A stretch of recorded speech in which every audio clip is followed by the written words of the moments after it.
রোজা ও ঈদুল ফিতর সহ বেশ কয়েকটি ছুটি মিলিয়ে 40 দিনের লম্বা ছুটি শেষে খুলছে সব শিক্ষা প্রতিষ্ঠান। শিক্ষার্থীদের পদচারণায় মুখরিত প্রায় প্রতিটি ক্যাম্পাস। এদিকে কাল থেকে সারা দেশে শুরু হচ্ছে এসএসসি ও সমমানের পরীক্ষা। এজন্য সব প্রস্তুতি শেষ করেছে বোর্ডগুলো। খায়রুল ইসলামের রিপোর্ট। রোজা ঈদ সহ বেশ কয়েকটি ছুটি মিলিয়ে দীর্ঘদিন শেষে আবারও মুখরিত প্রায় প্রতিটি শিক্ষাঙ্গন। 40 দিন পর শিক্ষা প্রতিষ্ঠান খোলায় সকাল থেকে এর কিছুটা ছাপ ছিল রাজধানীর সড়কেও।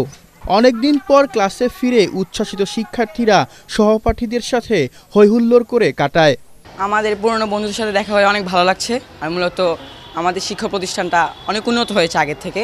প্রায় 1.5 মাস পরে তো খুলছে, তার জন্য অনেকের সাথে দেখা হয় না, অনেকে বাড়িতে গেছে।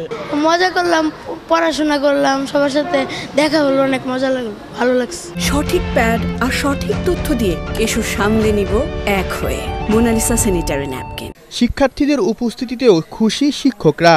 দীর্ঘ বন্ধে পড়াশোনার ঘাটতি নতুন সিলেবাসের মাধ্যমে পোষাতে চায় তারা। পরীক্ষার ফাঁকে ফাঁকেও স্কুল খোলা রাখবো, বিশেষ করে আমাদের যে ব্রাঞ্চ স্কুলগুলো আমরা সবসময় খোলা রাখি।